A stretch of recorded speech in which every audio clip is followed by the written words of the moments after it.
আতাপুর গ্রাম। দেখুন, বিঘের পর বিঘে জমি, জলাভূমি।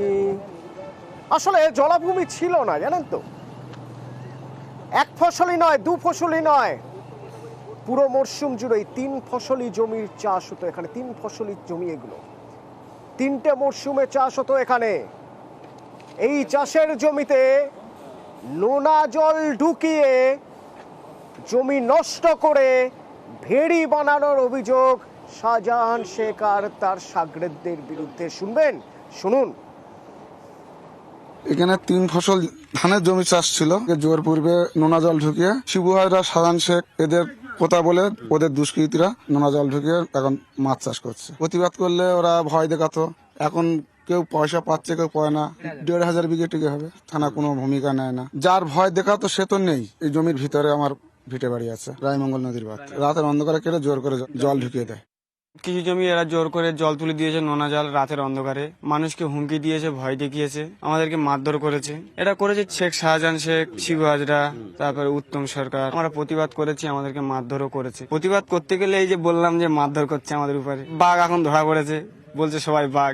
বাঘ যদি খাঁচায় থাকে, খাজনা আমাদের 1 টাকা দেয়নি। মানে প্রচুর ঘর বাড়ি ছিল, আর এই নোনা জলে না এখানে কেউ আর থাকছে না। গ্রামে গ্রামে প্রত্যেকের বাড়ি ঢোকে যে আমাদের সই দাও, তারা সই দেয় না, তাদেরকে হুমকি দেয়। আর শেখ শাহজাহানের অনুগামী এরা। শিবু হাজরা বলে যে এই শাহজাহান ভাই করছে, তোদেরকে মারবে, যদি জানতে পারে না তোদেরকে মেরে ফেলে দেবে একদম। সব টাকা আত্মসাৎ করে শাহজাহান ভাইয়ের নাম ভাঙিয়ে এরা খেয়ে ভয় দেখায়। আরে আমাকে ব্যাপক মারে, মারার পর তারপর আবার থানায় তুলে নিয়ে যায়।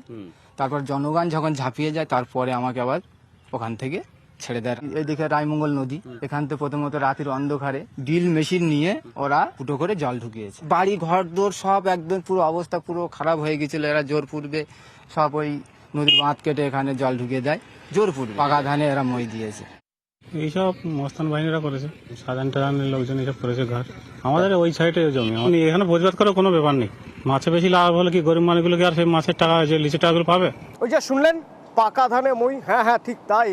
2000 বিঘা চাষের জমি। ভাবতে পারছেন যাদের গেছে কতটা গেছে। জোর করে সই করিয়ে নেওয়া হয়েছে, টিপচপ দিয়ে নেওয়া হয়েছে, জানে মেরে দেওয়ার হুমকি হয়েছে। রাতের অন্ধকারে নোনা জল ঢুকিয়ে চাষের জমি নষ্ট করে দেওয়া হয়েছে। এবং ভেড়ি বানিয়েছো, বানাও, ঠিক আছে ভাই, সেখান থেকে মাছ চাষ করে তুমি যে পয়সা তুলছো, ভেড়ির অন্তত জমি তো তুমি লিখিয়ে নিয়েছো, কিছু তো দেবে। তুমি লিজ নিয়েছো জমি, সেই লিজের টাকাও তো বাকি রেখে দিয়েছো। অর্থাৎ পুরোটাই যা বলবো মুখ বুঝে সহ্য করে যেতে হবে, শুনে যেতে হবে। জিয়াউল প্রতিনিধি আমার সঙ্গে রয়েছে। জিয়াউল, 2000 বিঘা চাষের জমি কম তো নয়।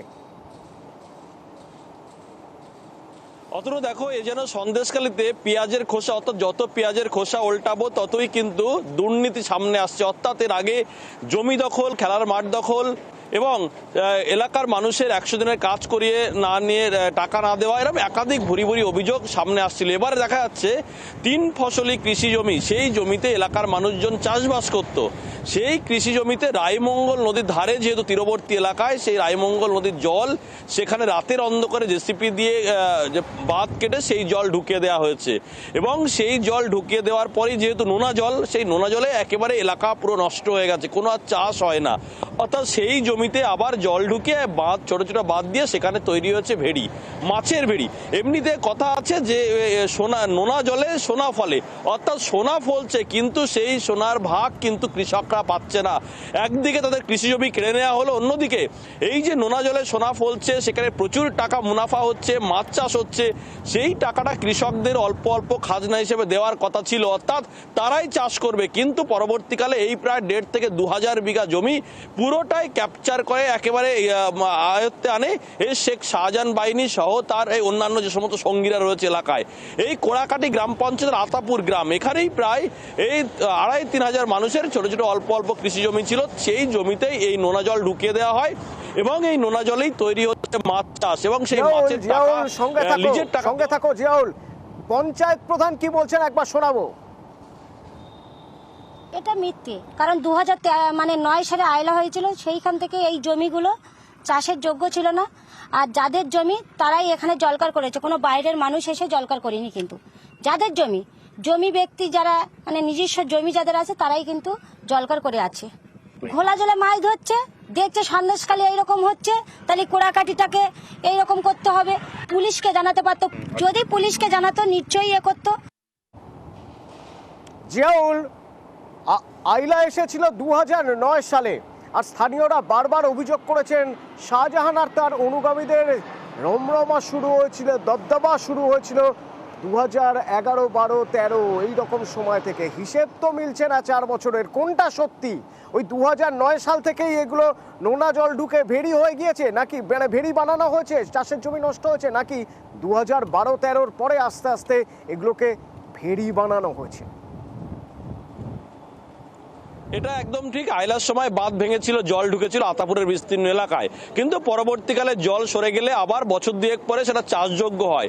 এই যে তুমি বলছিলে এদের যে উত্থান, অর্থাৎ 11-12 সালে উত্থান, সেই সময়ও ঠিক ছিল, কিন্তু বছর 3 আগে সেই জমিতে নজর পড়ে, এই কৃষি জমিতে নজর পড়ে, নতুন করে আবার চাষ শুরু করেছিল আইলার পরে, তারপরে আবার এই নতুন করে নজর পড়ে, তখনই তাদের ইচ্ছা হয় যে এই জমি তারা ক্যাপচার করবেন, এবং সেখানে নোনা জল, রাতের অন্ধকারে নোনা জল ঢুকে পুরোটাই ক্যাপচার করলেন এবং সেই টাকা পুরোটাই আত্মসাৎ করলেন। কিন্তু পঞ্চায়েত প্রধান, এটা কোরাকাটি গ্রাম পঞ্চায়েতের আতাপুর গ্রাম, এখানকার পঞ্চায়েত প্রধান মালতী রায়ের স্পষ্ট দাবি যে কোনো রকম ভাবে এলাকার মানুষ, নেতারা, এখানকার রাজনৈতিক নেতারা বা শাহজাহান ভাই তিনি আরো বলছেন যে কোনো রাজনৈতিক নেতা নয়, এলাকার মানুষই ভেড়ি বানিয়ে, নিজেরাই জলকর বানিয়ে সেই টাকা নিজেরাই কাজে লাগাচ্ছেন, চাষের জমির বদলে নিজেরাই ভেড়ি করে নিজেরাই মাছের ব্যবসা করছেন।